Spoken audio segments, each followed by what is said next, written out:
A reading from the Gospel of Matthew, chapter 23.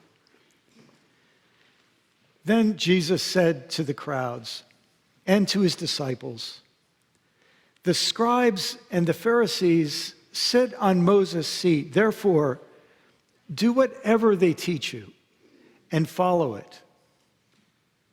But do not do what they do, for they do not practice what they teach. They tie up heavy burdens, hard to bear, and they lay them on the shoulders of others, but they themselves are unwilling to lift a finger to move them. They do all their deeds to be seen by others, for they make their phylacteries broad and their fringes long. They love to have the place of honor at banquets and the best seats in the synagogues, and to be greeted with respect in the marketplaces, and to have people call them rabbi. But you are not to be called rabbi, for you have one teacher, and you are all students. And call no one your father on earth, for you have one Father, the one in heaven. Nor are you to be called instructors, for you have one instructor, the Messiah.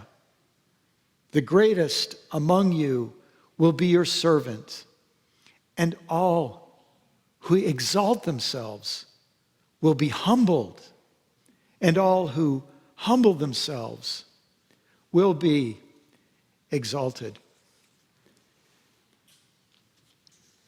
The word of the Lord. I first want to say what a joy it is to be here in this beautiful congregation. I feel sorry for all of you sitting so close to the choir and the pipes of the organ and feeling that music. Like, I'm so inspired I can barely preach. And I also have to tell you, when the children came up and prayed for me, that was so meaningful for me. Especially one little boy in the front had a stuffed penguin with him, and he put the penguin's wing on my hand to pray for me. And any of you who will be here tonight will understand why that has me a bit verklempt at the moment. You may have noticed, maybe not, but you will, that it's an election year. Every 4 years in this beloved country of ours, we do our best to tear the country apart with something called an election. An election is a process whereby candidates and parties win the power to govern the nation by dividing the nation and rendering it nearly ungovernable. Sadly, politicians and parties are all too happy to use religion in their quest for wealth and power, and more sadly, religions are happy to use politicians and parties in their quest for wealth and power. Perhaps I'm overstating the case. Perhaps not. As a result, sometimes these days when people ask me if I'm a Christian, I don't know what to say, because the word Christian has been sucked into this vortex of political and partisan rivalry. The word Christian, for many people now, is associated with white Christian nationalism. But on the other hand, it can mean people who are deeply committed to the principle of separation of church and state based on their Christian faith. It can mean that you see refugees and immigrants as a dangerous threat and invaders to fear. But other people, because of their Christian faith, see them as neighbors in need to serve and love. Christian can mean that you see LGBTQ persons as beloved members of the human family, or it can mean that you see them as an abomination to God. It can mean that you love your neighbor of another religion as yourself because you are Christian, or it can mean that you don't because they are not Christian. It can mean that you repent deeply of the sin of racism in our past and in our present.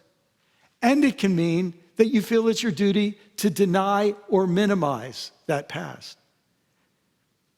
Being Christian can mean that you practice nonviolence, or it can mean that you see God, guns, and bombs as the three best friends. It can mean that you care for the earth and you want to protect it. But it can also mean that you believe God plans to destroy the earth very soon, so you might as well help make the job a little easier. It can mean that you read the Bible literally, or that you read it literarily. Under the same warm, cozy blanket of the word Christian, a lot of strange bedfellows sleep. It often feels like the word Christian has become more of a shallow political statement than a deep spiritual one. And the same thing, by the way, seems to be true of words like Jewish or Muslim or Hindu. So maybe you've asked yourself, how do I identify myself in conflicted times like these? And I'd like us to consult today's gospel passage for guidance and help to answer this question. So let's take a closer look at the first sentence of that passage. Then Jesus said to the crowds and to his disciples. Now you hear that first word then, and you say, well, what was the then? What was the context in which these words were spoken? And for that, we have to go back to Matthew 22. Jesus found himself in a cauldron of political and religious controversy. It turns out that Jesus' nation and religion were at least as divided as our own. You had two main parties. You had the Pharisees over here and the Sadducees over there. The Herodians were another party who kind of liked the Sadducees, and the Zealots were a party who were working on building an alliance with the Pharisees. And then out there was another party called the Essenes. They didn't like anybody except their fellow Essenes, and sometimes they didn't like them too much either. In a sense, each faction wanted to use Jesus for its own purposes. That's why in the previous chapter, members of the two main political parties tried to test Jesus with gotcha questions. I know it's hard to imagine that sort of thing happening. Depending on his answer, they would use him for their own agenda, or they would cancel him and attack him. They would either use him as a pawn, or they would try to defeat him as a rival and a threat. That's the context to this chapter, chapter 23. I hope you feel it in a way. We today are in a very good position to understand Jesus' situation. Because today's parties, religious or political, are not very different. Someone makes a racist joke, and they're testing you to see if you laugh or if you shake your head and offer a word of resistance. Someone mocks people who are coastal or who live in flyover country, testing you to see if you agree with them. Someone makes a joke or casts an insult at Trump or Biden or someone else to test you to see if you are on the red team or the blue team. And you know how it feels to be tested.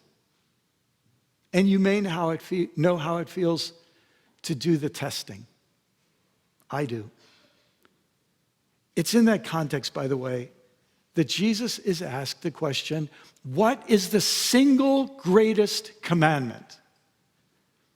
And Jesus answers, love God. It was a very clever answer because it was the one answer that Pharisees, Sadducees, Herodians, Essenes, and Zealots all had to agree with.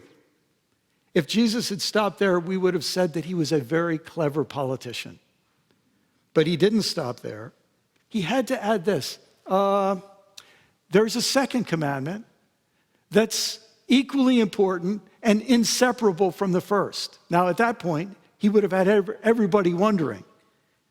And then he says, love your neighbor as yourself. He just blew it as a politician. His campaign manager is having a nervous breakdown because he didn't say, love your Pharisee neighbor as yourself, or love your Sadducee or Zealot or Essene or Herodian neighbor as yourself. He said, love your neighbor. No exceptions, no discrimination. You may have heard the saying that was attributed to Einstein that no problem can be solved on the same level of consciousness that created it. That's what Jesus is doing here. He's saying, you people are fighting up at this level. You're fighting on this line between left and right, us and them, good guys and bad guys. But Jesus is saying, I'm not going to play your game. I want to invite you down to a much deeper level. I won't play your game on this level. Now let me pause for a minute, because I imagine that many of you have been wondering, just as I would be wondering if I were listening to somebody, where do I stand? Which team am I on? You're wondering, are you a liberal or progressive or conservative or moderate? Am I on the red or blue or purple team like you? If I am, you'll listen to me. And if I'm not, you'll disregard me. And I want to tell you, I understand that way of thinking. I feel it. I've been sucked into it myself. But that way of thinking will not help us solve the problems we face. Our problem is not the other team. Our problem is the fear, the hostility, the lack of wisdom that exists on all our teams and in between our teams. If we want to get to a better place, we have to descend to a deeper level. So now in chapter 23, Jesus speaks from that deeper level and invites the crowd that's conflicted and divided and his disciples to descend to that level with him. He says, the teachers of the law and the Pharisees sit in Moses' seat, so you must be careful to do everything they tell you, but do not do what they do, for they do not practice what they preach. They tie up heavy burdens, cumbersome loads, put them on other people's shoulders, but they aren't willing to just even lift a finger to move them. It's fascinating. These various factions have been trying to catch Jesus in saying something wrong. And do you see what he's doing? He's descending from the level of what you say to the level of what you do. From the level of your words to the level of your way of life, how you live. Not what the words you preach, but the way of life you practice. And then he goes deeper still. Everything they do is done for people to see. They make their phylacteries wide and the tassels on their garments long. Phylacteries were these little boxes that you would put a little Bible passage or Bible passages in, and you would wear one on your forehead and you'd wear one on your arm, kind of like amulets with a Bible verse in it. They love the place of honor at banquets and the most important seats in the synagogues. They love to be greeted with respect in the marketplaces and be called rabbis by others. So now Jesus gets to the heart of the matter. The Pharisees, the Sadducees, the Herodians, the Zealots, the Essenes, they're all performers. That, by the way, is what the word hypocrite means. It means an actor. They're not trying to solve real life problems. They're simply showing off for their fellows on their own side. They want respect. They want honor. They want status. And they'll even use the Bible to get that status. Do you see it? Even using the Bible, even using religion, can be sucked into the game of performance. So Jesus continues, but you're not to be called rabbi, for you have one teacher, and you're all brothers and sisters, and do not call anyone on earth Father, for you have one Father, and he's in heaven. Nor are you to be called instructors, for you have one instructor, the Messiah. The greatest among you will be your servant. For those who exalt themselves will be humbled, and those who humble themselves will be exalted. So there's Jesus moving to the deeper level. If you're looking for the right label, rabbi, father, teacher, to make you feel important, to make you feel better than somebody else, you've lost the plot already. You've missed the point already. The point isn't to be better than somebody else. The point is to experience equality and solidarity with everybody else, to seek the common good with and for everybody else. Please, let that simple thought sink deep. In that light, in this conflicted time, I invite you to face a great temptation in conflicted times like these. The temptation to perform your wokeness, or perform your MAGA-ness, to perform your conservatism, or to perform your liberalism or your centrism, to play a role, to perform for your peers. I invite you to name what that kind of performance is. It's a show. It's a vain attempt by your vanity to gain honor and status and respect in your little group, among your peers, among your friends, within your party. I think we all know the power of this. We might think that we outgrew peer pressure long ago. If we need to create a dirty enemy to make ourselves feel innocent and righteous, then we don't know who we are. If we need a title to feel superior to others, rabbi, teacher, father, progressive, conservative, moderate, Republican, Democrat, independent, we're still working on the level that creates our problems. If we keep that up, we should remember Paul's words to the Galatians. If you bite and devour one another, take care lest you consume one another.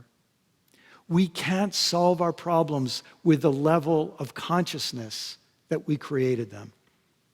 So here are 3 things that I aspire to in this election season. First, instead of looking down on others for being on the wrong team, I want to take the plank out of my own eye, to face my own shallowness and insecurity in needing to perform and prove myself to impress others on my team. Second, I aspire to see others not as enemies or opponents, as bad guys or idiots to vilify, but as neighbors, as equals, as sisters and brothers, people whom I do not need to impress or intimidate or defeat, but rather people beloved by God who I want to serve. If I give myself permission to deny the dignity and humanity of people in the other party or in all other parties, I shouldn't call myself a Christian. I should just call myself a Democrat or Republican or independent, because that's the primary script I'm performing by. I might be listening to a cable news pundit or a political candidate, but I'm certainly not listening to Jesus. I'm just using him. And third, I aspire to care less about the political team I'm on and to care more about actually being on the team of Jesus, the team that loves everybody, no exceptions. He was up to something that rival parties around him never even understood. If I join him on that path, it means I will do what Jesus did, not play dangerous games in the shallow end of the pool. I will strive to be with Jesus, a humble servant of all people, all my neighbors, red or blue or purple or green or whatever, no exceptions. That will allow me to function in these conflicted times as something more than a performer, seeking status and honor in a futile contest that makes us all losers no matter who wins in November. That will allow me to function as a real and humble human being with love for my neighbors and for the God who loves each one of them, each one of us, no exceptions. That's what I aspire to. And having that option feels like good news in these conflicted times. Amen.